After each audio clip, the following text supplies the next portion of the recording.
Tous les soirs, la même question revient. Maman, qu'est-ce qu'on mange ce soir? Et là, c'est souvent la panique. On prend un temps fou à essayer de choisir un repas et bien souvent, on finit par toujours manger la même chose. Pourquoi?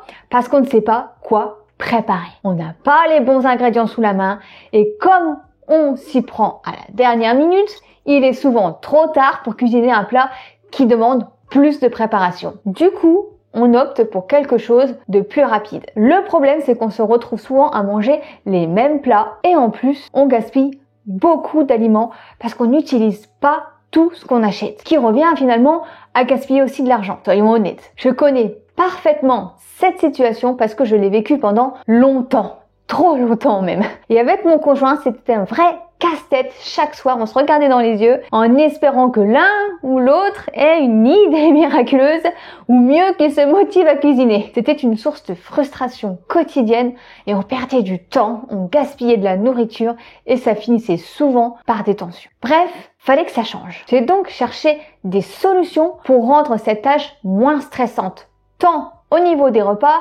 qu'au niveau des courses, pour arrêter le gaspillage, économiser de l'argent, du temps et de l'énergie. J'ai mis en place une méthode simple mais très efficace qui a considérablement simplifié et allégé cette tâche souvent stressante. Et dans cette vidéo, je vais vous montrer exactement comment je planifie mes repas de la semaine, comment j'organise les courses de façon à gagner du temps et à éviter le gaspillage. Vous découvrirez toutes les étapes pour l'appliquer facilement chez vous. Et restez bien jusqu'à la fin de la vidéo car je vais vous donner une petite astuce supplémentaire qui rendra cette organisation encore plus facile à mettre en place. Mais avant cela, commencez par télécharger le guide des 6 erreurs qui empêchent votre enfant de s'habiller tout seul le matin. Ce guide vous permettra de repérer 6 erreurs et ensuite de mettre en place des solutions pratiques pour que vos enfants arrivent à s'habiller tout seuls. Ainsi, vous pourrez alléger vos matins et gagner un temps précieux tout en aidant votre petit à développer son autonomie et sa confiance en lui.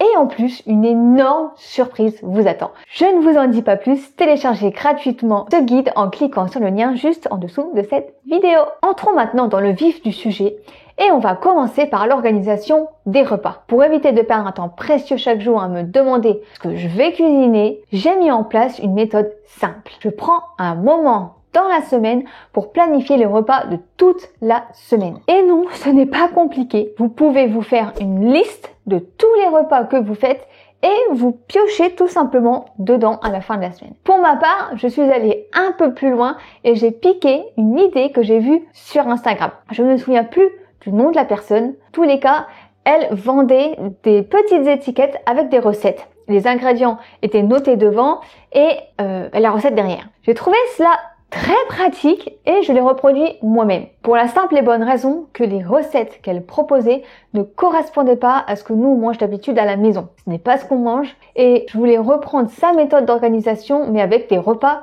que je fais habituellement. C'est donc ce que j'ai fait. Voilà les petites cartes avec toutes les informations nécessaires dessus. Je les place sur un petit planning de la semaine et comme cela, je sais exactement ce que je vais manger toute la semaine. Plus de questions à se poser. Ici, je n'ai qu'un repas par jour, tout simplement parce que, comme je travaille à la maison, j'ai la possibilité de préparer un repas le midi. Donc, ce que je fais, c'est que je prépare le repas le midi en grande quantité pour qu'on puisse le remanger le soir. Et le midi, il n'y a que mon fils et moi qui mangeons, mon fils de 4 ans. Et donc, il nous reste encore pas mal de nourriture pour le soir. Et donc, le soir, nous n'avons plus qu'à faire réchauffer tout et tout est déjà prêt et c'est un gain de temps non négligeable. Pour le repas, soit nous mangeons les restes, s'il y en a encore, soit nous improvisons un repas. Souvent, on fait des crêpes. On aime beaucoup les crêpes d'ailleurs. Mais le week-end, c'est plus détendu, on se prend pas la tête. Le fait d'avoir ces petites fiches toutes prêtes, eh bien, ça permet d'avoir sous les yeux tous les ingrédients que l'on a besoin et donc ça facilite les courses. Comme c'est écrit sur les étiquettes, il n'y a pas besoin d'aller chercher à chaque fois la recette sur internet. Tout est écrit devant nous et c'est bien pratique. Et on en vient donc à la deuxième façon de s'organiser, c'est la préparation des courses. Alors, je divise les courses en 2 parties. Une partie des courses que je fais en drive et une autre partie que je fais directement au magasin. C'est-à-dire que les légumes et les fruits frais et la viande et le poisson, je les fais en magasin. Mais pour le reste, c'est en drive. Je ne vais quasiment jamais en grande surface pour remplir un chariot. Je trouve que c'est une perte de temps considérable et d'énergie pour moi et on finit par acheter des choses que l'on n'a pas besoin. Donc, c'est aussi une perte financière. Faut pas se leurrer. Alors comment je fonctionne? Eh bien, je fais mes courses le jeudi. Je préfère les faire avant le week-end pour libérer le week-end de cette tâche. D'autant plus que les magasins sont bondés le week-end et c'est pas très agréable d'aller faire ses courses à ce moment précis. Nous avons convenu avec mon conjoint qu'il endorme le petit ce jour précis du jeudi soir, que les autres jours habituellement c'est moi qui le couche, puisque je me couche en même temps que mon fils, donc généralement c'est moi qui le couche. Sauf le jeudi. Et c'est un jour un peu spécial où je m'accorde une petite soirée avec mon compagnon devant une petite série. Revenons à nos moutons, c'est donc mon conjoint qui couche le petit et je profite de ce moment pour faire le drive sur l'ordinateur. J'ai établi une liste des produits que j'achète le plus fréquemment et du coup, je vais directement dans cette liste pour sélectionner tout ce dont j'ai besoin, en commençant par mes achats habituels.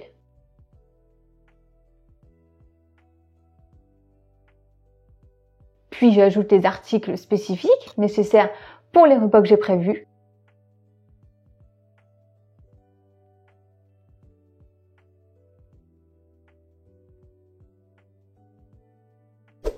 Finalement, c'est très rapide, je pense que ça me prend 10 minutes. Ensuite, je fais ma liste des légumes, des fruits, viande et poissons pour aller dans le magasin le lendemain. Et tous les vendredis matins, avec mon fils de 4 ans, il prend son petit chariot et nous allons à grands frais chercher tout cela. C'est notre petite promenade du vendredi et il apprend en même temps à faire ses courses. Et juste derrière se trouve en plus le drive, ce qui est très pratique et donc nous récupérons le drive en même temps. En fonctionnant ainsi, nous avons réduit, voire quasiment éliminé le gaspillage alimentaire. Je me souviens qu'on jetait beaucoup de légumes à la poubelle parce qu'on achetait sans savoir ce qu'on allait cuisiner et parfois on n'arrivait pas à les utiliser. Maintenant, c'est fini, j'achète que ce dont j'ai besoin et ainsi je n'ai plus d'ingrédients manquants, donc je n'ai plus d'excuses pour bien cuisiner. Cette organisation m'a bien changé la vie et m'a permis de gagner beaucoup de temps et d'alléger ma charge mentale. Mais j'ai voulu pousser le bouchon encore plus loin, hein Maurice?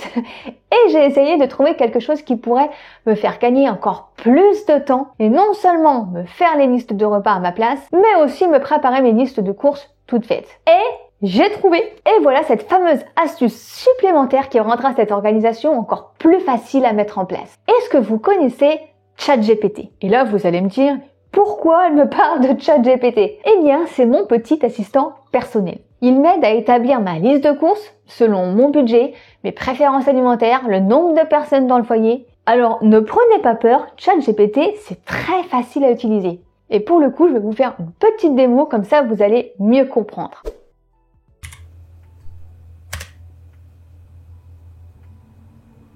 Alors, moi, comme j'ai déjà un compte, il m'ouvre ma page avec mon compte déjà connecté. Si vous n'avez pas encore de compte, eh bien c'est comme pour n'importe quel logiciel, il faut vous créer un petit compte. Alors c'est gratuit dans une certaine limite, donc moi j'ai l'abonnement gratuit. Pour mon utilisation c'est largement suffisant. Et après il y a un abonnement payant pour ceux qui l'utilisent un peu plus. Mais nous, pour ce qu'on a besoin de faire, l'abonnement gratuit est largement suffisant. Donc je vais lui demander, en fait je vais lui parler comme si c'était une personne, un ami, et qu'on avait une conversation et que je lui demandais des choses. Donc c'est parti, on va lui demander.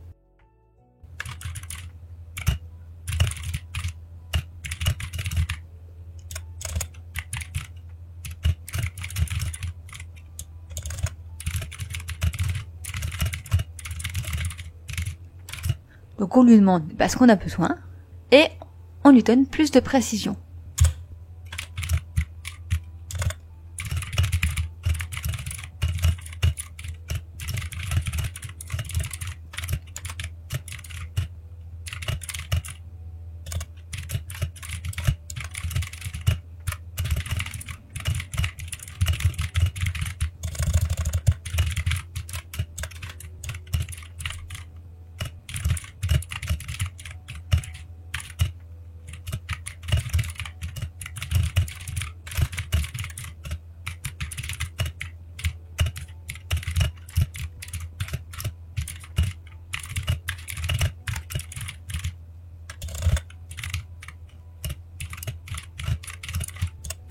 On n'hésite pas à ajouter tous les détails qu'on a besoin. Par exemple, si vous avez une allergie, c'est le moment de lui dire quel aliment ne pas prendre parce que vous êtes allergique. Si vous avez un régime particulier, je sais pas, avec beaucoup de protéines ou vous faites un régime et il y a des choses que vous voulez pas qu'il mette, c'est également le moment de l'ajouter. Alors moi, pour le coup, je vais lui demander qu'il ne dépasse pas un certain tarif.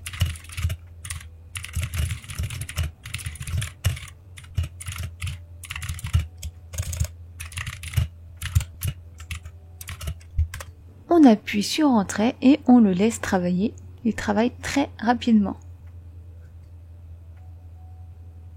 Si vous avez oublié des choses, c'est le moment de les rajouter.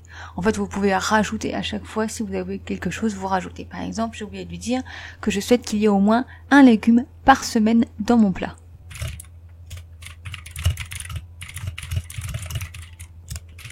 Non, pas un légume par semaine dans mon plat. Un légume à chaque repas. Bon, évidemment, il m'a ressorti la même liste puisqu'il y avait déjà un légume pour chaque plat, mais c'était pour vous montrer. Et donc ensuite, je vais lui demander de faire ma liste de courses. Si les plats vous conviennent, sinon, vous pouvez lui dire le plat numéro 4, pâte aux courgettes et lardons ne me convient pas, change celui-ci ou remplace les lardons par autre chose.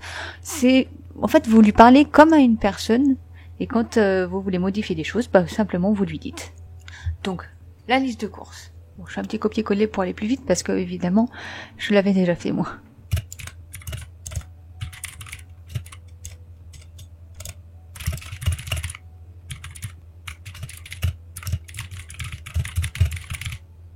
N'hésitez pas de temps en temps à lui rappeler les choses parce que ça peut arriver qu'il oublie un petit peu. Donc soyez toujours précis. Et voilà, ma liste est prête. N'hésitez pas aussi, si vous n'êtes pas sûr, d'aller lui dire par exemple, là, dans le filet de saumon avec les légumes rôtis, donne-moi la recette exacte, comment tu la prépares. Il va vous donner la recette exacte. Par exemple, si après vous voulez faire vos cartes, vous lui dites ça, vous avez la recette exacte et vous pouvez les réécrire sur votre carte, tout simplement. Pareil, par exemple, moi, il m'a noté pâte feuilletée. Alors, la pâte feuilletée, oui. Celle-ci, je la fais pas. Celle-ci, je ne la fais pas parce que c'est vraiment compliqué de faire une pâte feuilletée. Par contre, toutes les autres pâtes, pâte à pizza, pâte brisée, toutes autres pâtes, je les fais moi-même.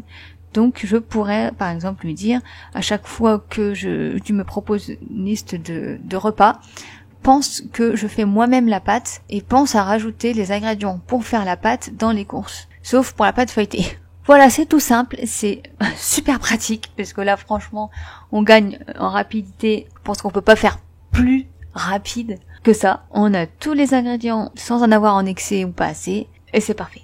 Et on se retrouve tout de suite de l'autre côté de la vidéo.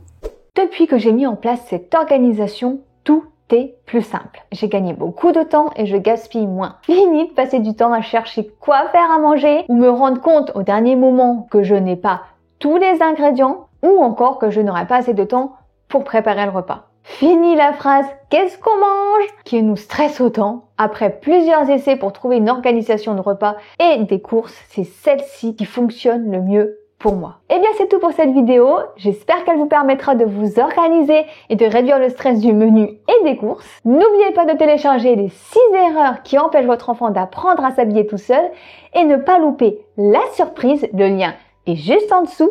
Et n'oubliez pas non plus de vous abonner. C'est juste ici, vous pouvez cliquer sur mon petit logo, de me mettre un petit pouce et d'activer la cloche. Et si vous voulez voir une autre de mes vidéos, c'est juste là. Vous pouvez cliquer, juste là. Allez-y. On se dit à très vite dans une prochaine vidéo. En attendant, souriez à la vie et elle vous sourira. Je vous embrasse. À bientôt.